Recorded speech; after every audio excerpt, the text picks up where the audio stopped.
अस्सलाम वालेकुम, welcome to psychologist cycling network. बहुत ज़्यादा क्वेरीज हमारे पास आ रही थी कि जी हमें यूज़ बाइक ख़रीदनी है तो काइंडली हमें बताएं कि हम उसको कैसे परचेज़ कर सकते हैं, क्या ये बाइक सही है कि नहीं है। लोग हमें बहुत सारी तस्वीरें खींच के भेज रहे हैं और उस पर हमें हमारे ओपिनियन को मांग रहे हैं। सो वी फेल्ट के it's a very important issue और हम इसके ऊपर एक आपको प्रॉपर वीडियो बना के दें कि एक यूज़ बाइक को ख़रीदने के अंदर क्या क्या चेक्स परफॉर्म करने चाहिए जिससे आप जो यूज़ बाइक ख़रीद रहे हैं वो बहुत अच्छी हो। So let's go and see what are the few checks that you should do to buy a used bike. Okay, so used bike को परचेज करने के लिए क्या स्टेप्स है? Let's start with the first one. The first one is to check the frame of the bike. ठीक है जी। सो ये एक हाइब्रिड बाइक है हमारे पास और हमें ये चेक करना है कि क्या ये बाइक हमारे परचेज के लिए सही है कि नहीं है। So if you look into it तो हमारे पास इसका ये जो फ्रेम है वो बेसिकली हमने देखना है। Frame starts from all the way from the fork, ये फोर्क कहलाता है एरिया, और उसके बाद फिर ये पूरा फ्रेम कहलाता है जो कि बैक एंड तक जाता है। सो हमें जो सबसे पहली चीज़ इसमें देखनी है वो है जी कि इसका फ्रेम और फोर्क सही है कि नहीं है। उसका तरीका क्या होता है? ऑब्वियसली जब हम एक एल्युमिनियम बाइक खरीद ले होते हैं तो उसमें इतना मसला नहीं होता। कार्बन बाइक में थोड़ा ज़्यादा हमें चेक करना पड़ता है कि कहीं उसमें कोई क्रैक ना हो। Aluminium bikes are more sturdy. So उसके लिए आपने बस मेक श्योर करना है कि कोई डेंट्स ना हो बाइक की किसी भी फ्रेम के ऊपर, उसके फोर्क के अंदर कोई डेंट ना हो। यूजली जब ये फोर्क कुछ बाइक्स का कार्बन में आता है तो इसलिए उसको चेक करना ज़रूरी है। आप उसको टैप करके भी चेक कर सकते हैं टू मेक श्योर कि उसकी आवाज़ सही आ रही है कि नहीं। इसके अलावा जस्ट मेक श्योर कि जो पेंट वर्क हुआ है उसमें कोई इशू तो नहीं है। पेंट वर्क में कोई स्क्रैचेस या कोई दरारें या कोई ऐसी चीज़ जिससे पता लगे कि यहाँ पे कोई काम हुआ है। अगर किसी चीज़ को अगर पेंट वर्क के अंदर कोई काम किया गया होगा तो उसको आपको अलग से नज़र आ जाएगा, वो आपकी पूरी फ्रेम से बिल्कुल अलग सा नज़र आ रहा होगा। ठीक है। सो मेक श्योर करें कि जब आप एक यूज़ बाइक ले रहे हो तो फ्रेम जो है और फोर्क जो है उसको अच्छी तरीके से जायजा लें उसका। ओके जी। तो after the frame and fork the second thing is wheels. ठीक है, व्हील्स और उनके हब्स की कंडीशन। अब व्हील्स क्या है जी? हमारे पास जो व्हील्स हैं, फॉर एग्जांपल इस बाइक के ऊपर जो व्हील लगा हुआ है उसको आपने जायजा लेना है कि उसकी क्या सिचुएशन है।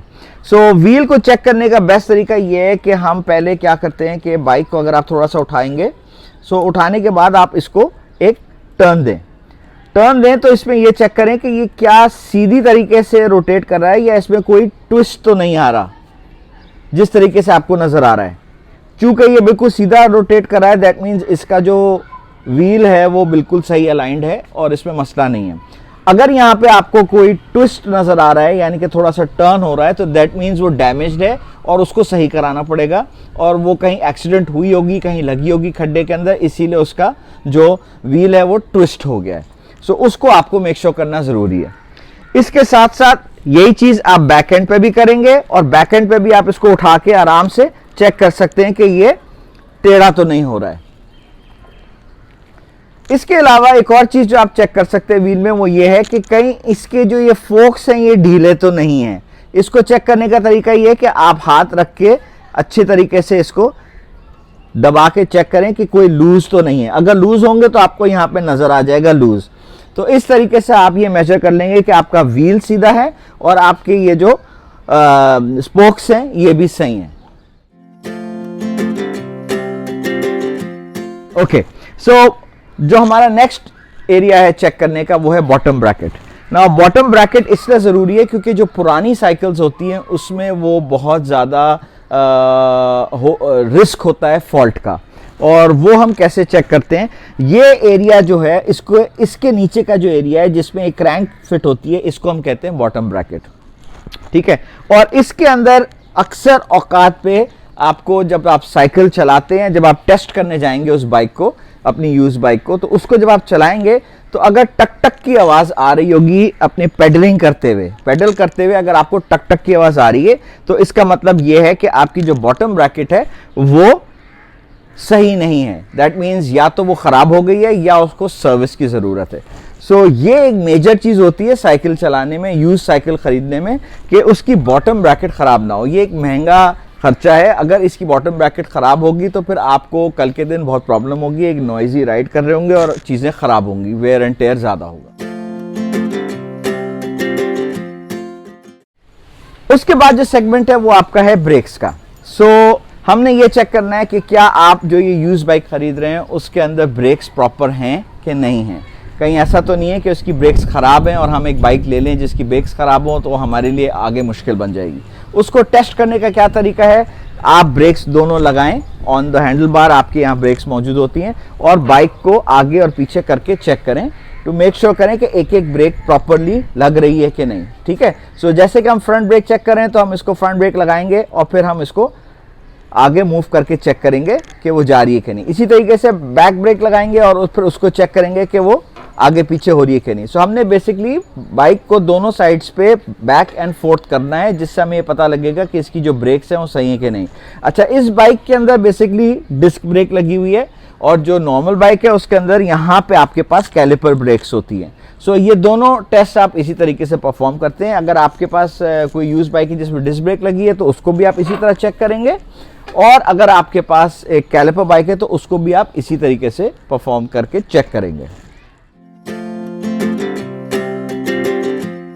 सो the next segment is tyres. So अब हमने चेक करना है कि जी क्या हमारी यूज बाइक के टायर्स सही कंडीशन में हैं कि नहीं है। So let's go and check them. So उसको चेक करने का बेस्ट तरीका ये है कि आपने क्लोजली मॉनिटर करना है कि क्या ये टायर सही तरीके से है कि नहीं है। इसको आप आहिस्ता आहिस्ता रोटेशन दें और रोटेशन देने के बाद ये चेक करें कि इसमें कोई कट्स तो नहीं है। इसमें ये थ्रेड लाइन आ रही है जैसे कि आप देख सकते हैं, तो इसका मतलब ये है कि बेसिकली तो ये एक बहुत अच्छा नया टायर लगा हुआ है, बिकॉज इसके ये थ्रेड्स भी लगे हुए हैं इसके अतराफ में। तो दैट मीन्स इसकी ये टायर की कंडीशन बहुत अच्छी है। लेकिन उमूमन जो आपको यूज बाइक में टायर्स मिलेंगे वो काफ़ी घिसे हुए होंगे और उसके अंदर कहीं ना कहीं कट्स होंगे। वो आपको चेक करने हैं कि कोई गहरे कट्स तो नहीं है, क्योंकि उससे आप जब रोड पे चलाएंगे तो हो सकता है कि आपकी बाइक पंक्चर हो जाए। यही चीज़ आपने बैक एंड पे भी करनी है और इसी तरीके से आप इसको उठा के क्लोज मॉनिटरिंग करें ताकि आपको ये पता चले कि इसमें कोई कट्स तो नहीं है। ओके जी, नेक्स्ट सेगमेंट जो हमने चेक करना है चेकलिस्ट में वो है जी हेडसेट। अब हेडसेट क्या है? हेडसेट है ये पूरा एरिया जो कि इसको हम कहते हैं हेडसेट, यानी कि इसके अंदर आपके हैंडल बार्स हैं, गियर्स हैं और आपका ये पूरा स्टेम है जो इसके साथ जुड़ा हुआ है।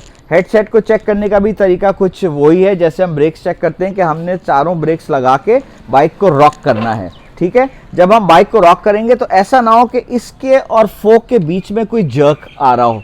अगर इसके और फोक के बीच में कोई जर्क आ रहा है तो दैट मीन्स कि ये इसके नट्स लूज थे, इसके टॉर्क सही तरीके से फिट नहीं हुई हुई थी, जिसकी वजह से ये बाइक जब खड्डों में या किसी में गई होगी तो हो सकता है कि अंदर कुछ डैमेज हुआ होगा। इसी तरीके से आपने ये गियर्स वगैरह को भी इसको चेक करना है कि क्या इसके अंदर ये प्रॉपर गियर्स लगे हुए हैं कि नहीं लगे हुए हैं, क्या वो तमाम गियर्स चलते हैं कि नहीं चलते हैं। फॉर एग्जांपल इसके अंदर ये गियर सेट लगा हुआ है तो हम तमाम गियर्स को बेसिकली उठा के पहिया घुमा के ये चेक कर सकते हैं कि इसके अंदर जो गियर्स हैं वो चल रहे हैं कि नहीं चल रहे हैं।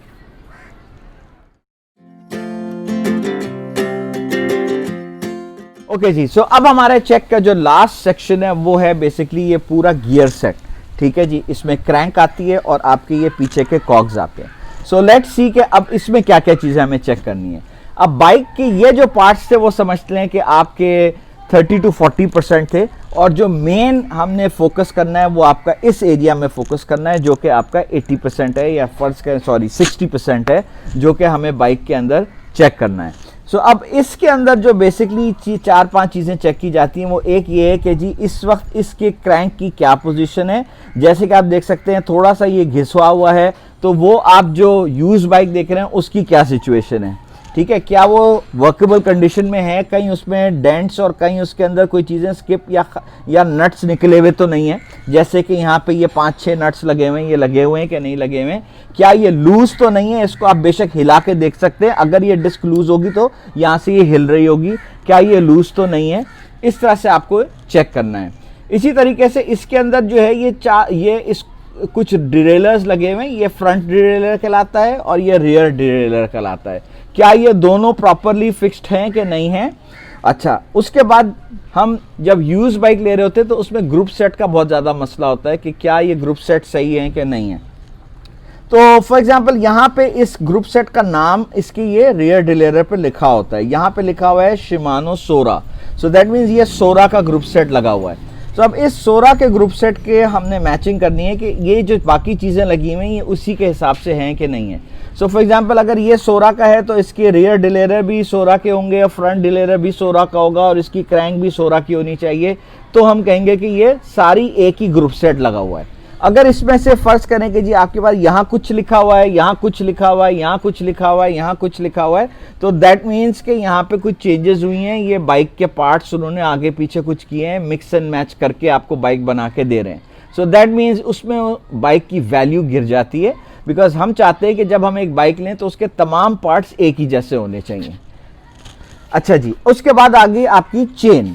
अब चेन भी इसी का ही पार्ट है जो कि हमने चेक करना है। अभी तो ये चेन आपको बहुत अच्छी कंडीशन में क्लीन नज़र आ रही है, लेकिन उमूमन जो यूज बाइक्स होती हैं उसमें ये चेन्स क्लीन नहीं होती हैं। अब आपको जो चीज़ चेक करनी है वो ये चेक करनी है कि क्या ये चेन लूज तो नहीं है, ठीक है। सो इसका एक बहुत अच्छा और बेसिक चेक ये है कि हम बेसिकली एक चेन के इस पार्ट को खींच के देख सकते हैं। अगर इसमें कि चेन ज़्यादा खिंच रही है तो इसका मतलब है चेन जो है वो आपकी फारिग हो गई है और आपको नई चेन डालनी पड़ेगी, क्योंकि जो चेन डली हुई है वो ख़राब है। इस केस में आप देखें ये ज़्यादा नहीं खिंच रही है, दैट मीन्स चेन आपकी अभी सही है और ये आराम से आपको चलेगी। आप उस यूज बाइक को चेक करते हुए हमेशा ये एक छोटा सा परफॉर्म कर लें चेक कि आप चेन को इस यहाँ से खींच के देखें। अगर ये ज़्यादा खिंच रही होगी, ज़्यादा इसमें टेंशन आ रही होगी, दैट मीन्स वो चेन फारिग हो गई है। आपको उसको कहना चाहिए कि इसकी चेन बदल के दें, तब मैं ये बाइक खरीदूं। अगर आपकी यहाँ पे रस्ट खाई हुई होगी तो वो चेन आपको लास्ट नहीं करेगी। So that's why what you need to do is make sure कि इस चेन की कंडीशन को चेक करें, क्या वो सिल्वर कलर की है, क्या उसके अंदर कोई रस्ट तो नहीं लगा हुआ है। और हमने आपको जैसे बताया कि इस चेन को यहाँ से हम खींच के देखेंगे टू मेक श्योर कि ये चेन फारिग तो नहीं है। जो रेगुलर चेन है, जो सही चेन है, उसको इस तरह से नहीं खींचेगी। ओके, अब आ जाएं आप इसका लास्ट पार्ट और वो है ये कॉग्स। ये जो कॉग्स पीछे लगे हुए हैं इसकी क्या कंडीशन है। फॉर एग्जाम्पल अभी ऑब्वियसली इस बाइक के ऊपर सर्विस बहुत ज़रूरी है क्योंकि ये बिल्कुल ब्लैक हो रहे हैं और इसके अंदर गंक लग रहा है। अगर ये कंडीशन है, आप जो यूज बाइक पे जाके आप देखेंगे और यहाँ हाथ भी लगाएं और चेन को हाथ भी लगाएं और अगर ये काला रंग इसके ऊपर निकल के आ रहा है, दैट मीन्स इसकी सर्विस ड्यू है और आप उसको बंदे को कहें कि पहले आप इसको सर्विस करें फिर मैं जो हूँ इसको परचेज करूँगा। सो इसको मेक श्योर करें कि ये चीज़ बिल्कुल सिल्वर होनी चाहिए और साफ़ होनी चाहिए। Same thing goes with the chain should be neat and clean और जब आप हाथ लगाएं तो उसमें आपको एक काला गंक ना आए। सो दैट मीन्स आप जो है एक प्रॉपर बाइक को परचेज कर सकेंगे और फिर इससे आप राइडिंग करेंगे तो एक स्मूथ राइड। आई होप आपको ये स्मॉल चेक्स हमारे समझ में आए हों और आप अब एक बेहतर कंडीशन में हो कि जब आप एक यूज़ बाइक परचेज़ करने जाएं तो ये जो हमने आपके सामने छोटी चेकलिस्ट रखी थी जिसमें आपको बताया था डिफरेंट चेक्स आप कर सकते हैं, उससे आप एक यकीनन बहुत अच्छी बाइक परचेज़ कर सकते हैं। ये चीज़ें आप एक प्रोफेशनल को भी दिखाएंगे तो वो भी इसी तरीके से चेक करेगा, बल्कि इससे ज़्यादा अच्छे तरीके से चेक करेगा। But as a layman, as a newbie, as a person who has coming into cycling the first time, he wants to buy a cycle, उसके लिए ये छोटी मोटी चीज़ें अगर वो समझ ले तो एक बहुत अच्छी बाइक परचेस कर सकता है और उसको कोई इशू नहीं होगा इन टू मेक श्योर कि ये हम लोग सही तरीके से परचेस कर रहे हैं कि नहीं कर रहे हैं।